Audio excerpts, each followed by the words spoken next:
Hello students, मैं कपिल कुमार शर्मा एक बार फिर आप लोगों के सामने एक नई वीडियो लेकर आया हूं। और आज की वीडियो भी मेरी उत्तर प्रदेश स्पेशल सीरीज़ से जुड़ी हुई है। उत्तर प्रदेश स्पेशल सीरीज की कड़ी में मैं इससे पहले आपको प्रदेश के अंदर परिवहन तंत्र के विषय में कुछ जानकारी दे रहा था।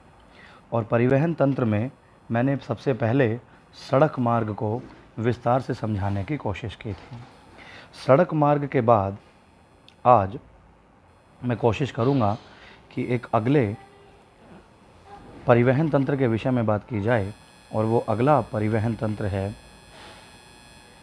रेल परिवहन।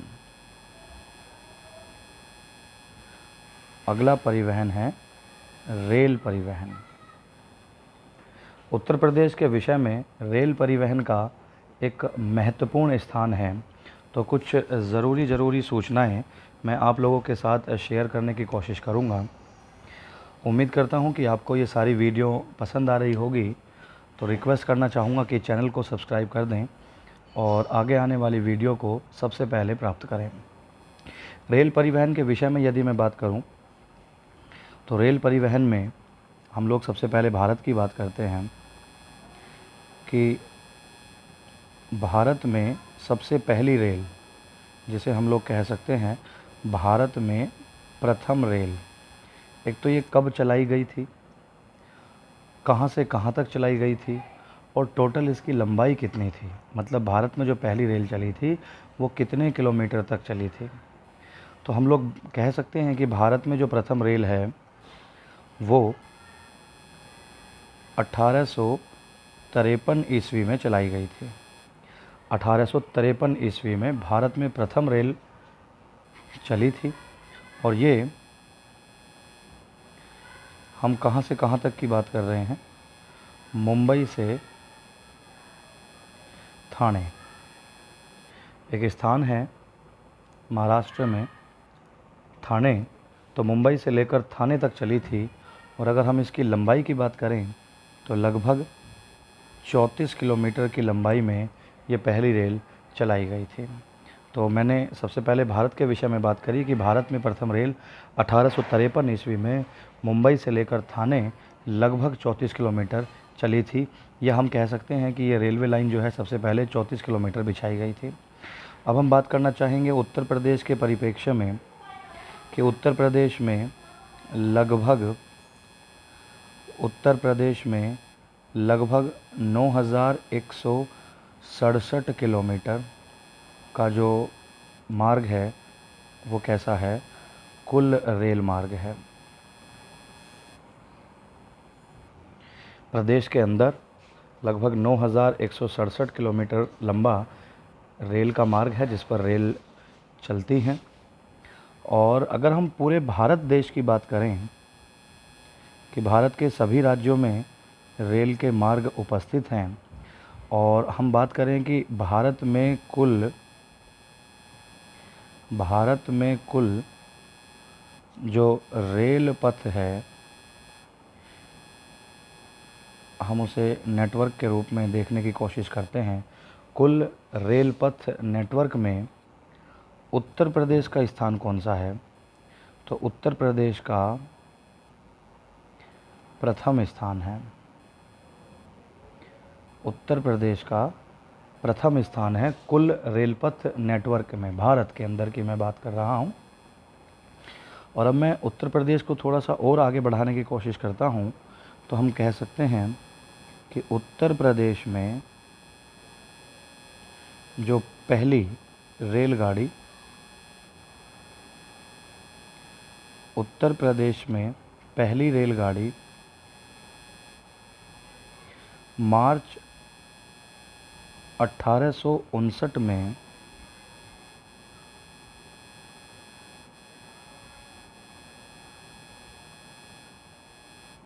इलाहाबाद से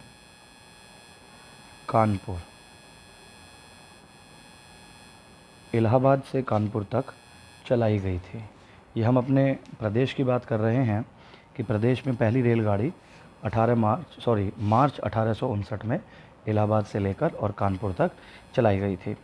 इस कड़ी को थोड़ा सा और आगे लेकर चलते हैं हम बात करते हैं कि 1950 में देश में जो रेलवे जोन थे, रेल ने अलग अलग जोन बना रखे हैं। तो 1950 तक देश में, या 50 में देश में रेलवे जोन थे, वो कितने थे? 8। इनकी संख्या कुछ बढ़ाई गई, तो 1966 में देश में जो रेलवे जोन थे वो कितने हो गए? 9 हो गए। और इसी तरीके से धीरे धीरे इनमें बढ़ोतरी कर कर लगभग 2002 और 2003 तक देश में रेलवे जोनों की संख्या बढ़कर कितनी हो गई? 16 हो गई। तो टोटल रेलवे जोन कितने? 16 रेलवे जोन, ये 2002 से 3 तक थे। और इन 16 रेलवे जोन में से 16 रेलवे जोन में से लगभग 5 रेलवे जोन जो हैं वो उत्तर प्रदेश में हैं। 5 रेलवे जोन 5 रेलवे जोन कहाँ हैं? उत्तर प्रदेश में हैं। अब हम लोग उत्तर प्रदेश में जो रेलवे जोन हैं हम उनकी बात करते हैं। इन रेलवे जोनों की जो रेल है, अगर हम बात करें, ये 5 रेलवे जोन उत्तर प्रदेश से होकर गुजरते हैं या उत्तर प्रदेश में इनकी सीमा है। हम बात करते हैं कि इन 5 रेलवे जोन में से इन 5 रेलवे जोन की जो रेलवे लाइन है वो कहाँ से गुजरती है? उत्तर प्रदेश से गुजरती है।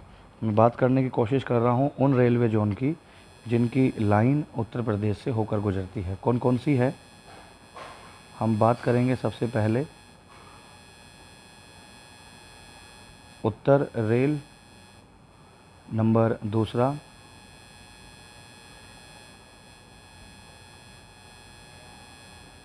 मध्य रेल, नंबर तीसरा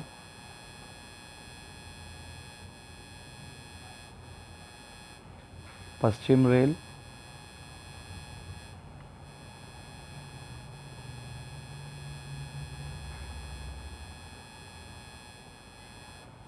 पूर्वोत्तर रेल और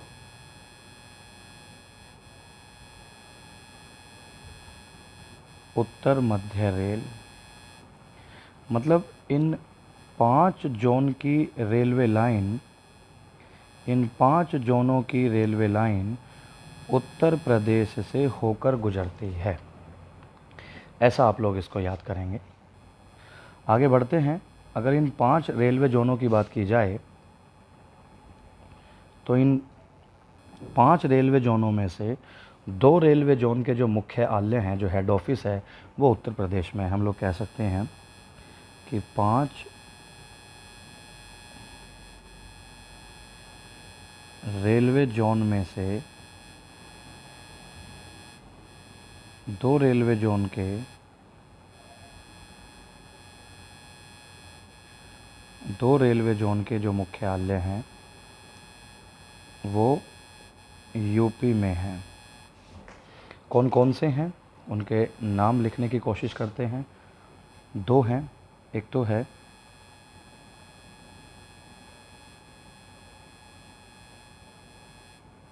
पूर्वोत्तर रेल, इसका एब्रीविएशन, इसकी short form NER, north east railway. और नंबर 2 है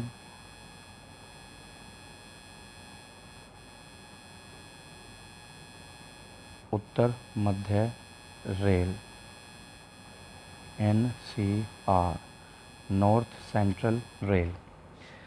थोड़ी सी जानकारी और करते हैं कि 5 रेलवे जोन में से 2 रेलवे जोन के मुख्यालय यूपी में हैं। और वो रेलवे जोन कौन कौन से हैं? पूर्वोत्तर रेल और दूसरा है उत्तर मध्य रेल। पूर्वोत्तर जो रेल है उसका जो मुख्यालय है वो कहाँ है? हम लोग यहाँ पर लिख सकते हैं, उसका मुख्यालय है गोरखपुर में। पूर्वोत्तर रेलवे जोन का जो मुख्यालय है, जो उत्तर प्रदेश के गोरखपुर में स्थित है। और अगर हम उत्तर मध्य रेलवे की बात करें तो इसका जो मुख्यालय है वो वो कहाँ है? इलाहाबाद में है, इलाहाबाद में स्थित है। आगे बढ़ते हैं रेलवे परिवहन को लेकर। रेलवे परिवहन को थोड़ा सा और आगे लेते हैं और इसमें हम लोग क्या लिखते हैं रेलवे के बारे में? मुख्य रेल पथ जंक्शन। उत्तर प्रदेश के परिप्रेक्ष्य में बात करते हैं कि उत्तर प्रदेश में मुख्य रेल पथ जंक्शन कहाँ कहाँ से होकर गुजरता है या कहाँ कहाँ स्थित है। इसके आंसर की बात करते हैं तो प्रदेश के बहुत सारे स्थान ऐसे हैं जिन्हें हम लोग मुख्य रेल पथ जंक्शन कहते हैं। पॉइंट वाइज लिखने की कोशिश करेंगे तो लखनऊ, लखनऊ के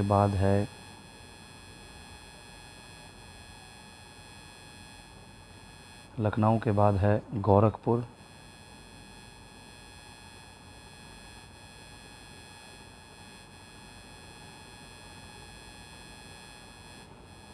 मुगल सराय,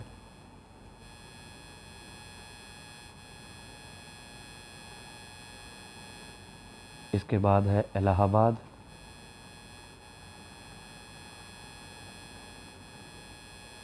इसके बाद है कानपुर,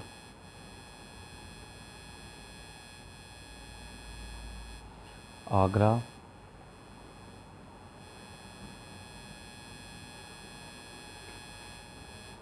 झांसी,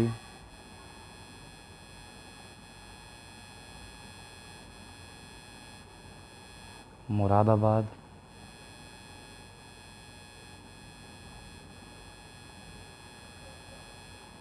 वाराणसी,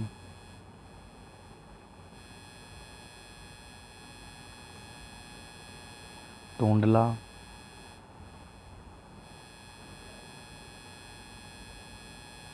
गोंडा,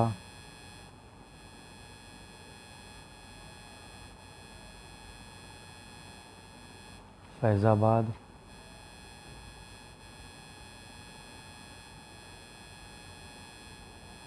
बरेली,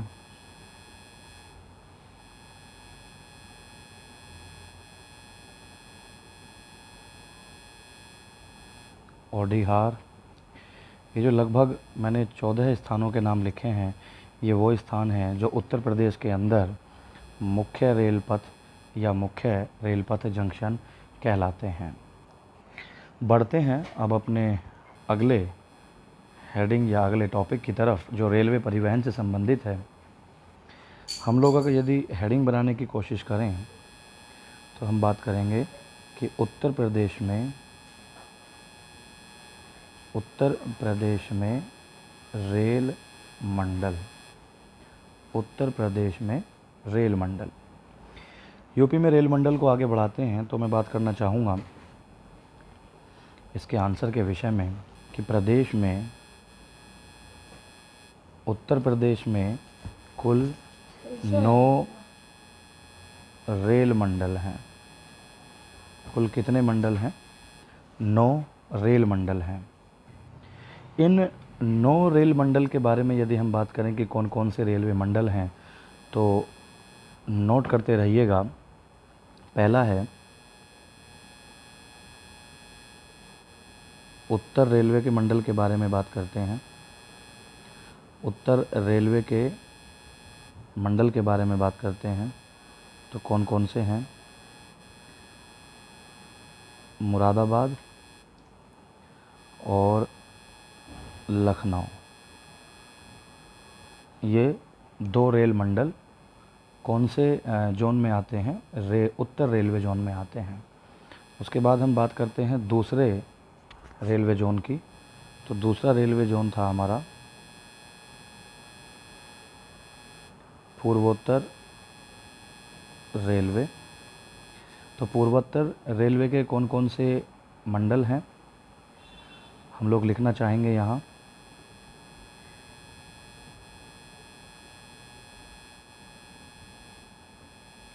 इज़्ज़तनगर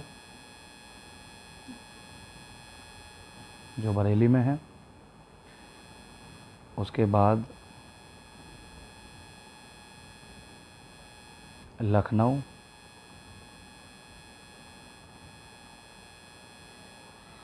वाराणसी, लखनऊ तथा वाराणसी, ये तीनों के तीनों मंडल पूर्वोत्तर रेलवे के अंतर्गत आते हैं।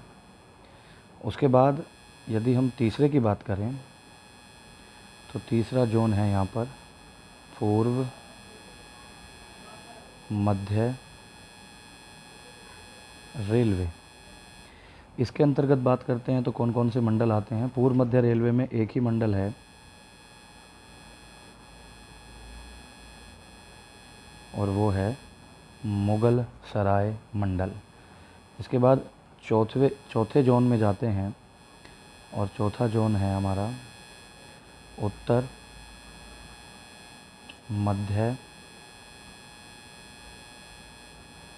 मध्य रेलवे। इसमें कौन कौन से मंडल आते हैं नोट कर सकते हैं आप साथ साथ। इलाहाबाद, आगरा और कौन सा मंडल है, झांसी मंडल। तो इस तरीके से कुल 9 मंडल हैं प्रदेश में। विभिन्न जोन के कुल मिलाकर कितने मंडल हैं, 9 मंडल हैं। यहाँ एक मंडल की मैं बात करना चाहूँगा। कौन से मंडल की, मुगल सराय मंडल की। ध्यान दीजिएगा, याद रखने योग्य बातें हैं, इसको हम लोग स्टार बनाकर बात कर सकते हैं। ऊपर जो मैंने मंडल लिखे हैं 9 के 9 मंडल, इन सभी मंडलों में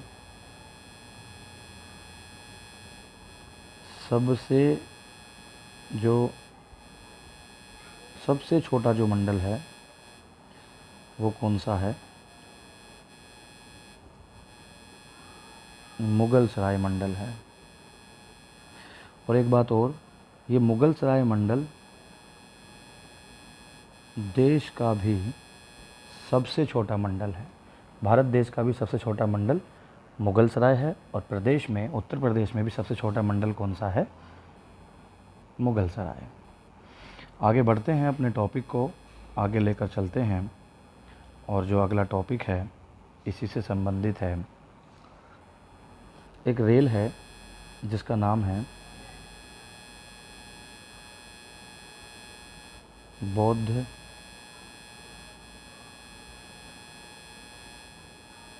परिक्रमा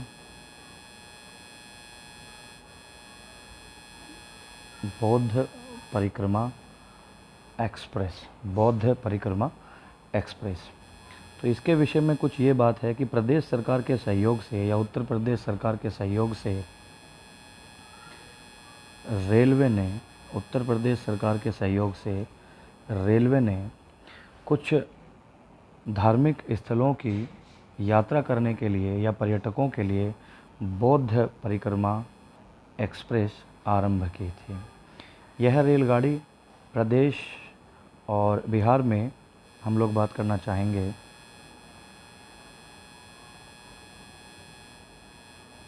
कौशाम्बी,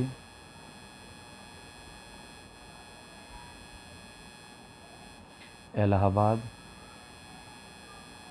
गया,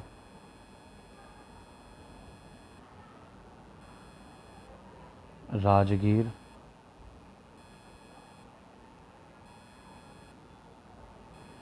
वैशाली, पटना,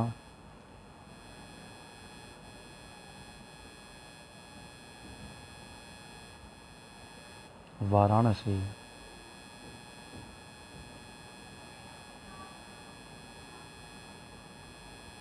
और गोरखपुर होते हुए लखनऊ तक की यात्रा करती है। यह यात्रा लगभग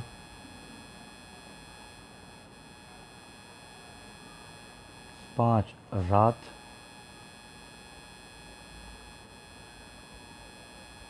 और 6 दिनों में पूरी होती है, जिसे हम बौद्ध परिक्रमा एक्सप्रेस के द्वारा पूरी करते हैं। बढ़ते हैं आगे अपने अगले टॉपिक की तरफ।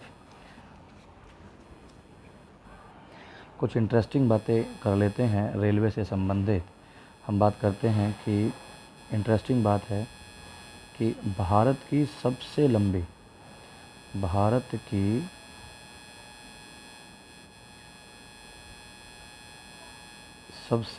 रेल कौन सी है, कहाँ से कहाँ तक चलती है?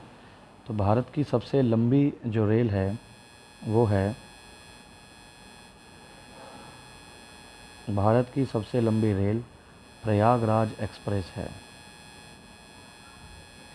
भारत की सबसे लंबी रेल प्रयागराज एक्सप्रेस है और इसमें 26 कोच लगे होते हैं और प्रतिदिन यह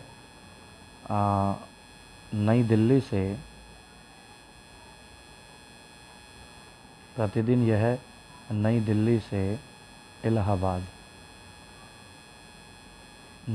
से इलाहाबाद का सफ़र तय करती है। और इंटरेस्टिंग बात करते हैं, प्रदेश के अंदर रेलवे से संबंधित और इंटरेस्टिंग बात क्या है कि भारत या भारतीय रेलवे का सबसे लंबा रेलवे यार्ड कौन सा है? आंसर बड़ा इंटरेस्टिंग है इसका, और आंसर लिखेंगे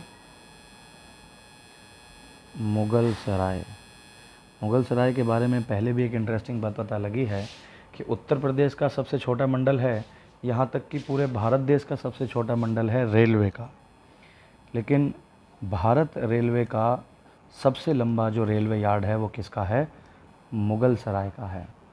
और इंटरेस्टिंग बात करते हैं, आगे बढ़ते हैं। स्टार बनाकर लिखने की कोशिश करेंगे। हम बात करते हैं कि विश्व का सबसे लंबा प्लेटफॉर्म।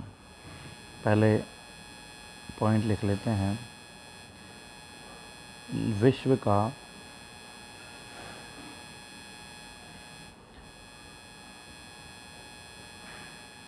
सबसे लंबा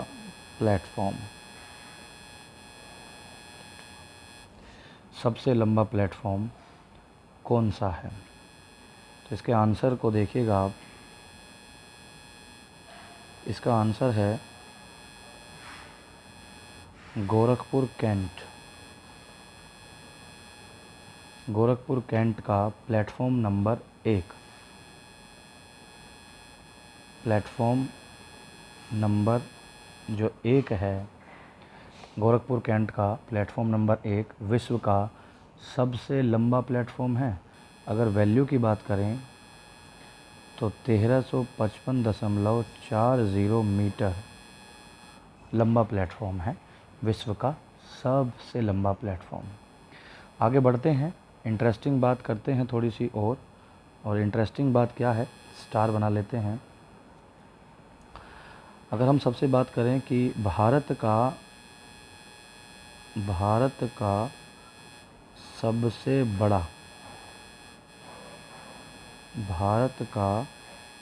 सबसे बड़ा बिजली लोको शेड कहाँ पर स्थित है, तो हम इसके आंसर के बारे में क्या लिखने की कोशिश करेंगे। इसका आंसर है मुगल सराय। तीसरी बार ये नाम आया है और मैंने बताया था कि मुगल सराय प्रदेश का और भारत का सबसे छोटा मंडल है, रेलवे मंडल है, जबकि सबसे बड़ा जो बिजली लोको शेड है वो कहाँ का है? मुगल सराय का है।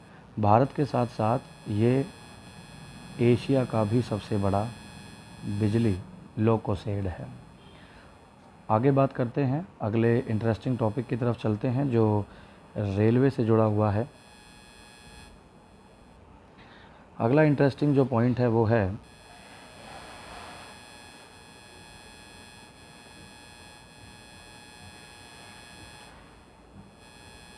Lockers on wheel. इसके बारे में कुछ इंटरेस्टिंग बात करते हैं कि भारतीय रेलवे ने सबसे पहले लॉकर्स ऑन व्हील की सुविधा नई दिल्ली से लखनऊ के बीच चलने वाली ट्रेन में, और वो ट्रेन कौन सी थी? शताब्दी एक्सप्रेस है। शताब्दी एक्सप्रेस में 1994 से 1995 के बीच प्रारंभ की थी एक सुविधा, और वो सुविधा थी लॉकर्स ऑन व्हील। हम आगे बढ़ते हैं अब अपने अगले इंटरेस्टिंग टॉपिक की तरफ, और अगला हमारा जो इंटरेस्टिंग टॉपिक है वो है डीजल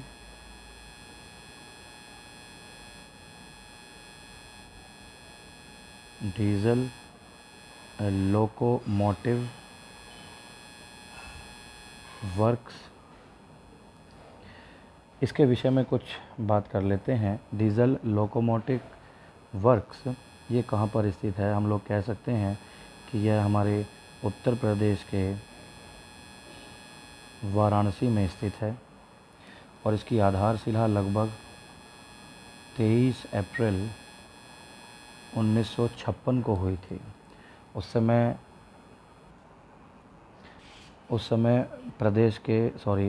देश के राष्ट्रपति डॉक्टर राजेंद्र प्रसाद के द्वारा इसकी आधारशिला रखी गई थी। चलते हैं और अपने अगले इंटरेस्टिंग टॉपिक की तरफ, और अगला जो इंटरेस्टिंग टॉपिक है वो है देश में रेल के कोच और उनके कारखाने की स्थापना की जाती है। तो हम लोग बात करते हैं कि देश में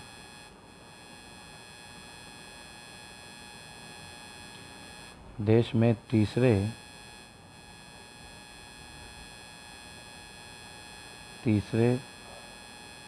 रेल कोच की स्थापना कहाँ की गई है? तो इसका आंसर बता सकते हैं आप कि देश में तीसरे रेल कोच कारखाने की, यहाँ हम लोग कारखाना ज़रूर लिखेंगे, रेल कोच कारखाने की जो स्थापना है वो लालगंज, और ये लालगंज कहाँ है? रायबरेली में स्थित है, इस जगह की गई थी। आगे बढ़ते हैं, कुछ इंटरेस्टिंग बात करते हैं रेलवे परिवहन के विषय में। और इंटरेस्टिंग बात ये है कि उत्तर प्रदेश में रेलवे भर्ती बोर्ड ये कहाँ कहाँ है? तो अगर हम प्रदेश में बात करें तो प्रदेश में रेलवे में भर्ती के लिए 2 भर्ती बोर्ड हैं, और वो बोर्ड कौन कौन से हैं? एक तो भर्ती बोर्ड है इलाहाबाद, और दूसरा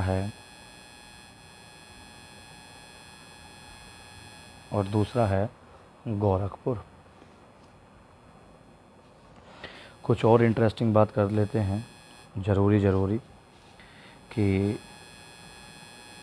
रेलवे से जुड़ा हुआ ही एक टॉपिक है कि रेल सुरक्षा आयोग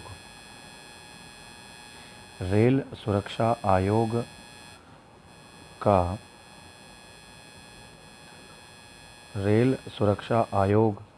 मुख्यालय कहाँ स्थित है?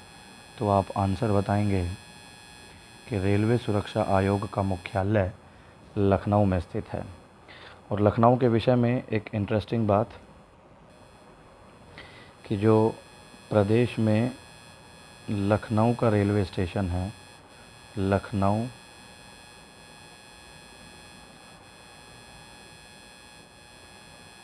लखनऊ रेलवे स्टेशन, इसका निर्माण 1926 में कराया गया था। अब आंसर है 1926 रेलवे स्टेशन, और वो भी कहाँ का?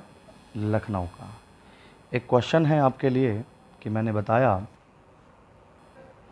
बताया कि लगभग सन 2002 से और 3 में जो रेलवे जोन थे उनकी संख्या कितनी हो गई थी? 16। अब आप मुझे कमेंट करके बताएंगे कि 2021 तक इन रेलवे जोन की जो संख्या है वो कितनी है? रेलवे जोन की जो संख्या है वो कितनी है? कब? वर्तमान अर्थात 2021 में टोटल रेलवे जोनों की संख्या भारत के अंदर कितनी है? इसका आंसर आप मुझे कमेंट सेक्शन में टाइप करके बताएंगे। उम्मीद करता हूँ कि प्रदेश से संबंधित जो रेल परिवहन है उससे जुड़ी हुई बहुत सारी जानकारियाँ आप लोगों के साथ शेयर की गई हैं और आप इस सभी जानकारी का फ़ायदा उठा सकेंगे। इस उम्मीद के साथ मैं आपसे रिक्वेस्ट करना चाहता हूँ कि मेरी वीडियो अगर आपको अच्छी लगी है तो मेरे चैनल ग्रीनफील्ड एकेडमी को सब्सक्राइब ज़रूर करें। धन्यवाद।